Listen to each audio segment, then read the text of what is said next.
It was the 1990s, a big show in a small town off I-75 in Georgia. They were called the biggest cocks in the henhouse.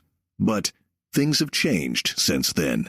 It's been 30 years, and they finally found a home here, like everyone else, doing a podcast.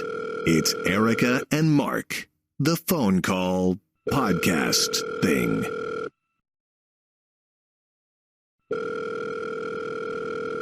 Hello. Hello. My voice is still changing. What the hell was that? Who am I? Your 13-year-old self came back again.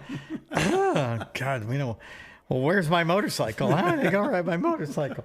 I had a motorcycle when I was 13. Well, Hi, Mark. Imagine you guys got the same thing going on that we do, right? With the pollen and crap and the love bugs. And No. Our pollen season is January to about the end of March, so we're done. Oh, okay. Because ours is just getting amped up, and it's man, oh man, it's everybody. I don't know of anybody that's not feeling well. You know, from this nose is killing me. Plugged. Are you kicking the table? What is that noise? No, I was moving some stuff around. It's a table. Okay. Yeah, just kind of doing some house cleaning so I can get everything cleared up and out of my way. So. I apologize to all two of our listeners who are having to deal with Mark's housekeeping while we're on the air today. So, guess who died?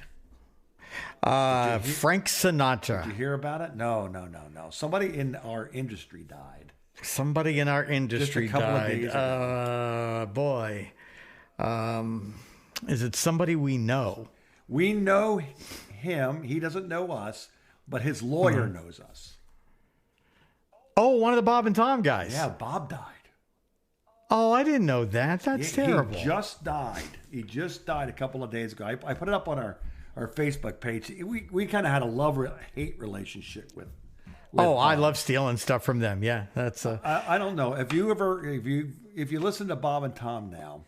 Of course, Bob's been away from the show for quite a few years. I think about. I don't think they've ever been on. Yeah, they've never been on here in Tampa. I don't think they've ever. No. They were down in Fort Myers for a while, and then they took that station. They made it jock free, and then they just got rid of it. But the Bob and Tom show, minus Bob, was my morning show. Actually, still is the morning show at the station where I just retired from about 4 or 5 years back. He quit probably about 15 years ago. It says here he quit December of 2015 after a 32-year run. Yeah, he said enough's enough. They didn't have anything else. And Tom, I guess Tom kept the name and kept the show going. But, and I think I want to think that Bob made a couple of bucks off of it. So you're telling me that Bob was way older than Tom, is what you're saying? And I don't know. It's I haven't had to look at my Facebook page, but I mean I posted it. They actually had the year he was born, and I can't remember what year that was. But I think he's older than I am. If you look at he was 75. Okay, so he's about 9 years older. Yeah, and Tom is 72, so wow. And it's his birthday tomorrow, April 22nd. Wow, that was really weird. Just a couple of days before he passed, but I didn't know he died. That's too bad. Bob and Tom actually, when we were doing mornings together, Bob and Tom, man, they just had some great. They wrote funny bits. Yeah, but they annoyed the shit out of every comedian who went on that show. I've still heard people complaining about them on other radio shows that I listen to, just recently, as a matter of fact. About what? But what did they do to them? Bob and Tom wanted the comedians to submit all of their comedy that they were going to talk about on the air before they got on the show. And the comedians are like, well, you mean we're not just going to come on the show and just kind of talk about what's going on? They're like, no, you need to submit the comedy that you're going to do, and Bob and Tom need to know what to expect when you come on the show. That's interesting. Yeah, that's. I thought and the so they can comedians steal their jokes, or no, it was kind of like a pre-interview, like they thought they were David Letterman or something, and gosh. Yeah, I need to hear all your material before you come on the show. Wow, And, no, I did not know that. the morning show here that I listen to is just like, what, are you kidding? It's like, yeah, that's why it's great coming in here, because we just talk about whatever's going on in our lives or in the news, or and then if something funny happens, cool. Otherwise, we're just people sitting around talking. Well, that's not what that show was. How about that? I thought maybe they wanted to one up them or make sure that they didn't spend. If they're going to have some funny stuff, they didn't want to spend too much of their funny stuff, or if they want to try to match their funny, because. I don't know why they did it. I don't know. I mean, they to this day still use the applause machine and everything else. Now, these things went out the old morning zoo days. I wonder if they're still using Tom's laugh, because Tom was the guy that had that really deep laugh. And he laughed over every bit that anybody ever did, and that's probably how we got caught. We aired like one parody song that some comedian came on their show and did. Do you remember what it was? No, I don't. Do you remember what we got? You don't remember what we got served this No, season? I do have a copy of it though. In my I believe it was Trailer Park Woman by Tim Wilson. No. Yeah, I think I think Tim Wilson sang. I think it was Tim Wilson. I think he did that on their show, and I don't know how I ended up with a copy of it. So I just played. Well, the good part about that though was it forced us. Now if memory serves me right, when we got that cease and desist, I think what it did was it allowed us to. Oh no, we also stole something else too. One of my favorite bits. What else about the cider company? Oh, Dickens, the Dickens Cider Dickens Company. Brothers, yeah, they had their own Look, cider. man, every hack radio show has done that joke for the last 60 years. Oh, that wasn't theirs? I thought they owned that. No. So the most thing I'm proud of them, it was stolen material? I think the one that they did was one that they did on their show, but the bit's been around for forever. That's...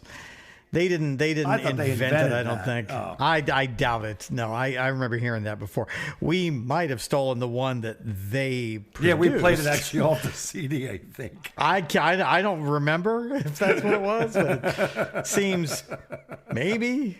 I just know we got a lawyer that wrote us a letter saying it's please no longer use the material owned by Bob and Tom. Yeah, and don't steal Bob and Tom anymore. Well, that was that's the one thing bad about where we were, because where we were was Warner Robins Air Force Base was there, and there was just a lot of people from all over the United States and the world. So we were beloved by them, but they did not like coming. No, actually, they weren't even mad. I think they just wrote up. I think they just told them, "Hey, there's some guys down here." I don't know how it happened, but I do remember. Didn't Bob and Tom get on B93.7 on the top 40 station? I think they did put Bob and Tom on there for a while. They may have, yeah. But I'm not sure if we were still there then. I don't remember. It's all very hazy back then. But yeah, I just remember thinking that I had to step up the game. So we actually found Tom. We found Wilson. Yeah. We found him, and we had our own anyway, because we had somebody that I don't think any radio station, at least in our area at all, I'm sure other radio stations, we had Reverend Billy Seawards. Yeah, Reverend Billy was the guy. We would just record him when he was on our show or when he was at the Rookery doing live stuff. Yeah, he'd bring his keyboards in and just do a song right there. Yeah, he was great. Yeah, so and he would never tell us what he was going to do. He would just do it. We never asked him. No, I never thought to have a pre-interview with a comedian. No. It's just like, hey, what's going on? And how do you like our crappy little town? I'm such a control freak. I'm surprised I didn't come up with that idea. Yeah, I always like to try to make sure I got everything under control. Like, no, I don't want any surprises. We did get in trouble for doing something that we didn't steal. Do you remember learning to spell with Darnell? Have we told this story before? No. Mark was taking a drink. We haven't told this story before? Were you not there, or was that before you? Was that when Todd was there? It might have been. You might not have been there. So, who was it? It was like Cutler, or I don't know, some comedy service that would just send us reels with with Carl the engineer. Oh, and, they would send one that was a recurring bit that was called Learning to Spell with Darnell. So they would play this rap music, and the announcer would come on and he would say, it's time for Learning to Spell with Darnell. I'm Darnell Jackson. Today we're going to use the word European. Spell it with me now. European. EUROUPAN. European. Now, let's use it in a sentence. And this rap music is still playing behind him. And then So I says to Leroy, hey, get away from my Cadillac. You're peeing all over the tire. This has been Learning to Spell. I've been Donnell Jackson. And I ran that thing for years. And then finally, I have a meeting with the general manager one day. He says, hey, what's this Learning to Spell with Curtis? It was like, what's this Learning to Spell with Darnell shit? And I'm like, you know why? Because a client called, right? What are you talking about? I've been doing that for years. I'm like, do you not listen to my show? He's like, no, you know I don't listen to your show. I like shows with music. You don't play enough music. So he said, cut that shit out. Somebody called and complained. We got a letter. You just don't do it anymore. And I'm like, dude, that's one of the most popular things. Well, let's don't do it anymore. So I get on the air and I can't let it go. Oh, no. So I get on the air and I call out. I'm like, well, I guess the other radio stations are very jealous of us because someone called to complain about my favorite bit that we do called Learning to Spell with Darnell. And I started playing it. And I remember, I thought I could have swore it was you. I guess it was Todd. And he's like, oh. And I'm like, no. That's all we can do. We can just play the music. We're done. We can't play that bit anymore. I've been ordered by station management to not do that anymore. This is not me trying to be crazy, wacky shock jock. This is a meeting I had with our general manager, Curtis, who told me I can't do this anymore. And he used bad words with me. and they're like, what? And so I just couldn't let it go. And I said, yeah, either somebody complained. If you know who complained, call us right now, 6460106. I'm giving out the phone numbers, and people are calling to tell me who they think might have. Well, one guy called from Robins Air Force Base, and he said, hey, I legit think I know who it was. And I'm like, don't you BS me, because I'm going to put you on the radio. He's like, no, I don't want to be on the radio because they're going to know my voice. I think it was my friend so-and-so who got real fat. I says, is he a black guy? He's like, yeah, he is. He's from like Chicago or Indianapolis or something. And he was none too amused with that bit. You know, we're all standing around here in the shop listening to it, laughing our asses off. But so the guy would not let me put him on the radio. So I was like, well, that's fine. Now, you know, at least I have a suspect. So I get on the air, of course, and talk about the anonymous phone call I got from Robins Air Force Base. And, well, the next thing you know, this guy's calling the station again. Oh, no. because now I'm creating a hostile work environment, or I don't know what I did, because he got outed. And then, of course, I still can't let it go. So I had already prepared. In the time since I had that meeting with Curtis, and I start playing. I said, we're not going to play Learning to Spell with Darnell anymore because we've been told not to, but we have an alternative. And since it's still safe to make fun of Southern white men, dare, start playing banjo music. And I said, we're going to do Learning to Spell with Bubba. And I be Bubba. Today's word is European. Spell it with me now, cousin. European. So I do the whole, and it's, so I says to my cousin, hey, get away from my John Deere tractor. You're peeing all over the tire. This has been Learning to Spell with Bubba. I'm Bubba.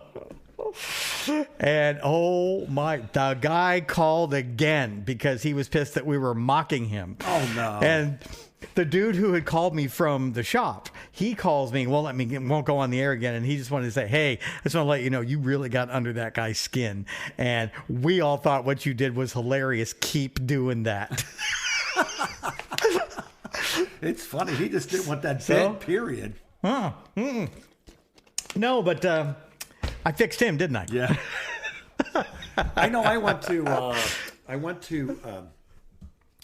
when I left you, and then I went over to the East Coast of Georgia, and before I got my my boxes unpacked and my furniture set up, I was fired from there.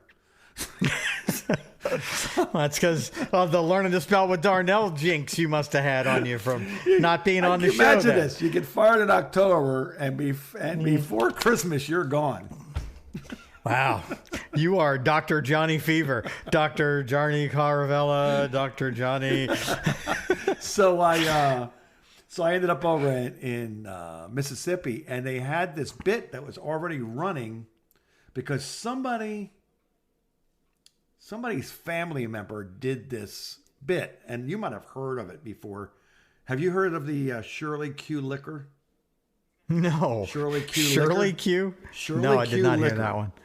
Sounds fake. Yeah, and it's a fake name, but it's a bit. And how we ran it was Shirley Q was the liquor she would, come in and do some cleanup and stuff like that. She took care of us in there, right? And then we'd have her come. We'd start a conversation, and she'd come in and have her 2 cents worth. And then it's like a minute and a half long bit of her going on a rant about something, whatever it happened to be. And it was always something stupid and local. Yeah, and everybody loved it. Everybody loved it. And then all of a sudden, ready for this? You can as soon as I say what kind of advertising it was, you'll know how quick we had to operate. A car business. Oh no kidding. So the minute an automobile a dealership complains, I'm going to tell you, a car dealership can almost get a format changed. Oh, they could do whatever they want because they spend so a much lot of money. Yeah, and money was much more important than listeners and much more important than DJs. Yeah, it's true. Thank God Trading Tim was a cool guy, and we liked having him on our show. Because he spent more than the car dealerships. He sure did, man. We put that guy on the air all the time because he was funny. He was just a hammerhead from Ohio, man. He was awesome. But yeah, we had to get rid of it, and then all of a sudden, I was doing a remote out there at the dealership, and the guy came up to me and he's like, "Hey man, how's it going?" I said, "Good." He goes, "How come y'all don't do Shirley Q liquor anymore?" And I'm thinking, "You should know, dumbass." I'm like, I go, "Well, I don't know. I just kind of spent it. I was trying to like dance around. Sometimes think you didn't say seems one of our clients didn't I like wanted it. to say that, but I was scared because I was at a remote. And that, I would have totally was cash on a barrel remotes back then. You remember? I don't care. I still would have totally said. I would say, well, one of our clients didn't like it, and I was told not to do that one anymore. Yeah, so, and act like I had no idea it was him. He goes, they ain't still doing that thing because they're doing it because of what I said, are you? I said, well. Well, what did you say? I said, well, he goes, man, I had somebody come in the office and made a big stink out of it, and I didn't want no hassle, so I went up there and right in front of him and called up and showed my ass so they get them off of me. And it's like, he goes, but that guy's long gone. You can put it back on now. Why would he complain? Why would he? Yeah, that's a car dealership for you. I would have probably fucked with that guy's head if that were me. That would have made me mad. As much as I wanted to be in your face and all that, the real me was such a coward and so scared of losing my money. Yeah, I didn't want to lose my money. I don't know, maybe I was a little naive or maybe I was a little arrogant because my attitude was like, they're not going to fire me. I know how much money I'm making them and I know how little they pay me. I can do whatever I want. Well, I should have known the same thing too, because after all, first of all, they're getting us for a song and a dance. Yeah. And I already said the S word on this radio station. How could I possibly? That was hilarious. That was the best moment of my entire radio career. How could I? And all I got was that. Don't do that again. No, nobody even said anything to you, did they? Did they? Didn't they pull me? No, I don't think so. No, because the GM came into the control room, looked at me, and said, "Hey, I need to see you after you get off the air." Because it went right after we said it. Yeah, and you were shitting yourself, but that guy never listened to our show. Right. I did never get in trouble for that. I got in trouble at the other radio station before I got there. The one down in West Palm. For what? Would you do? On MJ? I said the T word. No, with BC.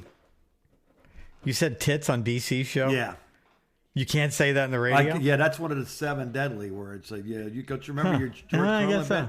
Yeah, because I was saying that, because I guess there was... Somebody was complaining about something. Had something to do with that. Do you remember in South Florida when the hot dog girls were all the rage? Vaguely. It was the same thing over here. We had girls on Gandy Boulevard in St. Pete that were selling hot dogs. Right? And then wearing bikini. Thongs. Yeah, thongs. Yeah.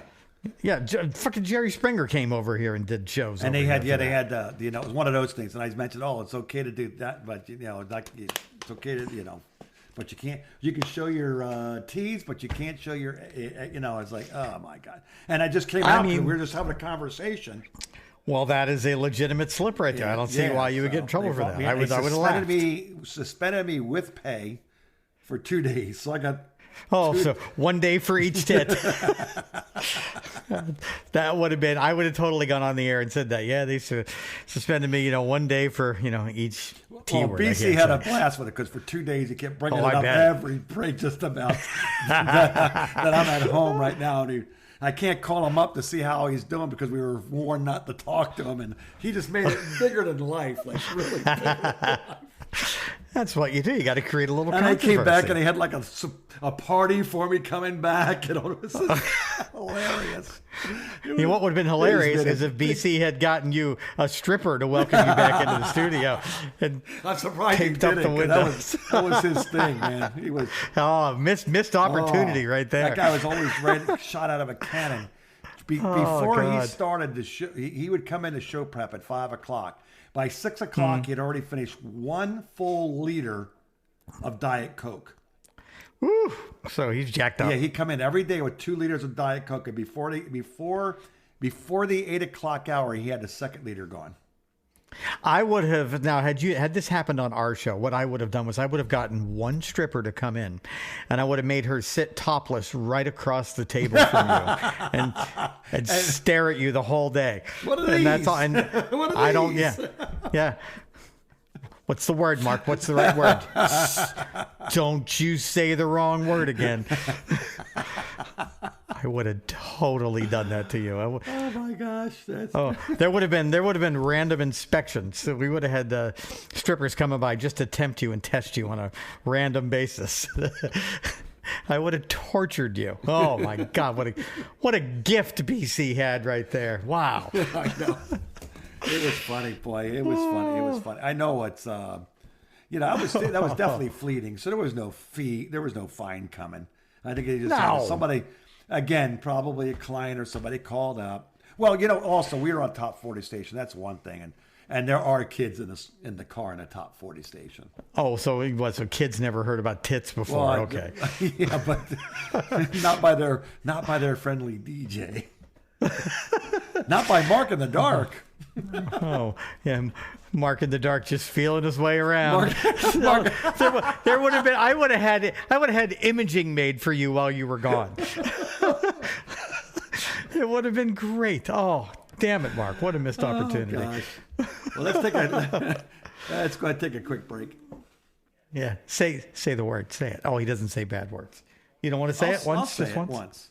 Good.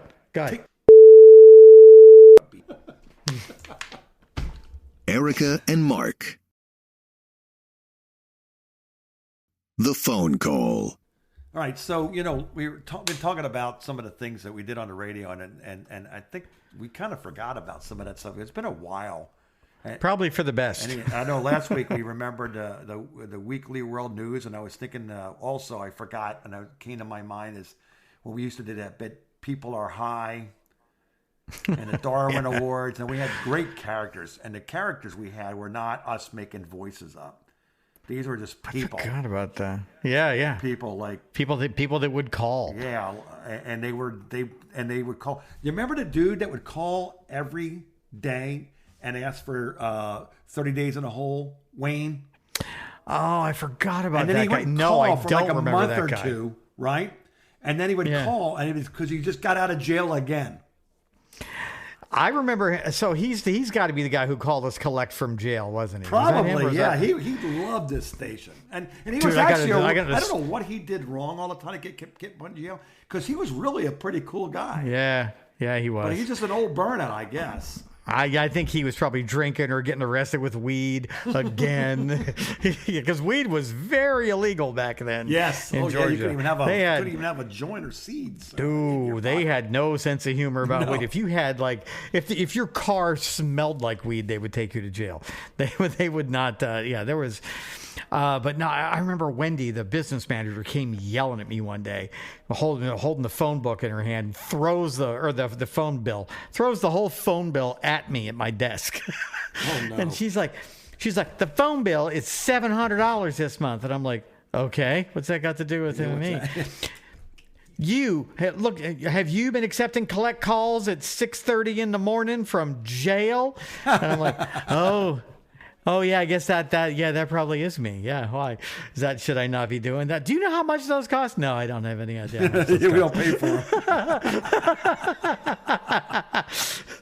But yeah, people would call that. That was one of my favorite things. If we were talking about anything that had to do with jail, somebody from jail would call us collect, and they would tell us what was really going on. That's how we got invited to go do the talent show at that prison. Yes, because that's the prison that where they would call, and then the prison up in Eatonton would start calling us, and I think we had 2 or 3 different prisons calling us for a while until they cut that off of the option on the phone for that number. I guess they had to go to the phone company and say, no more collect calls to these numbers. And it's like, they must have drove them nuts, because back in the day, you couldn't have long distance phone calls because it cost money. And we were like, a lot of our places that we would call, like Tim Bob and other places, they were all long distance calls. Yep. Yeah, they were in not the amused middle of prime time. It's like they were not amused when the calls cost the most in morning drive. I mean, it's for the show. That was always the excuse. Yeah. It's for the show. Although we never did. I don't think we ever had a budget. I think you and I were buying the Weekly World News and the Sun and the National Enquirer, reading stories like grim radio signals coming from out of space. End of the world is near. Eve of destruction. All that. You know, there was always Bat Boy was always on the front page once a month, and invading aliens will gobble us up like a turkey dinner. Good times, man. And now the world is so weird that even that doesn't even sound far-fetched anymore. And it was much better when that was the strangest things you could run into. I know. And now, and you know, with as bad as politics are now, with the Onion has to be going out of business. So they've had to buy Alex Jones's InfoWars, because the stuff that the Onion used to print is actually happening now. You never know. It's like, did Trump say that, or is that the Onion? Oh, that's really Trump, isn't it? Yeah. Oh my God. Yeah, the Onion would just take something and take it to the furthest extreme. And now people are doing that on their own. Right, like computer virus jumps to humans. Is that real, or is that the Onion? Oh, that's okay. So that's the Onion, because that sounds real. Swear to God, man. I know why the comedians all work blue now, because there's nothing else funny but the F word. No, there really isn't. It's. Did you know the Weekly World News has a calendar? They have a new apocalypse every month on their 2026 calendar. I need to buy this, except it's the middle of the year. What are some of these on here? Pictures of the wonders of heaven. Somebody took a camera to heaven, got some pictures and brought them back. Excellent. So that's good to know. What's it look like? It's streets paved with gold? It looks a whole lot like a cloud with some animated drawings of angels. Clouds and angels. Nice. They really real original there, Weekly World News. Real. Yeah, Amazon has a graphic novel as well, the Weekly World News Volume 1 paperback. Wow. It's got Bat Boy. It's got the PhD ape. Manigator. Do you remember Manigator? He was half man, half alligator. Yes. Yeah, I remember Manigator. There was Ed Angler, who was the resident columnist who sits to the far, far right of the far right. You know what? Now I forgot about him. Let's look up Ed Angler. Does he still have columns? I forgot all about that. I forgot about that, yeah. I'm madder than a pawn in checkmate. Why are we playing chess on computers instead of real boards? This is. He was always spitting mad about something. I think he was in Wired magazine for a while too, but he died back in 2008. That's a shame. His real name was Eddie Klontz, Clontz. He was NPR did a whole story on him. He was. He was as further right than the far right is how he used to describe himself. Like one of his headlines here: archaeologists find Middle Earth in New Jersey swamp. 7 congressmen are zombies. Tiny terrorists disguised as garden gnomes. Oh my! Back in the 90s, this shit was funny. It doesn't seem funny now. It seems real, it does seem could real. Happen. Yeah. This doesn't seem nearly as funny as it did when I was in my 20s. Huh. I don't know what to say. I mean, that's it. That's all we got here. Just a quick little obituary about. Let's see. Elvis. Elvis would always appear. He always had Elvis sightings. Remember, he was big on Elvis. Yes. He was always seeing Elvis and Bat Boy escaping and then getting recaptured by the FBI, falling in love, endorsing Al Gore.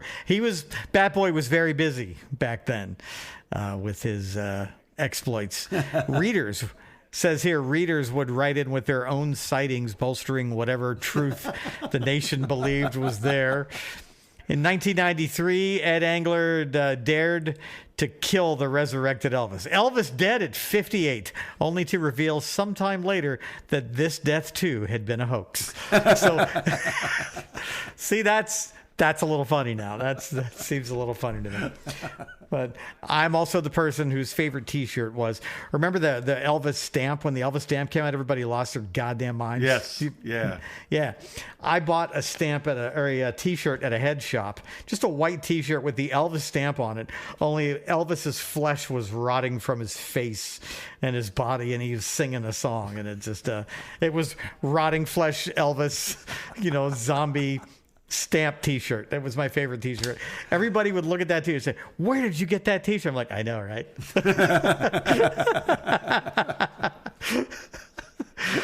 Oh God, how stupid were we? Jesus. Oh gosh.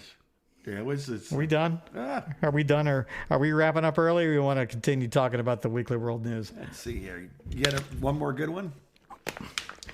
I don't know. Well, give me a minute let's take a break and I'll find something. How about that? Okay. Erica and Mark.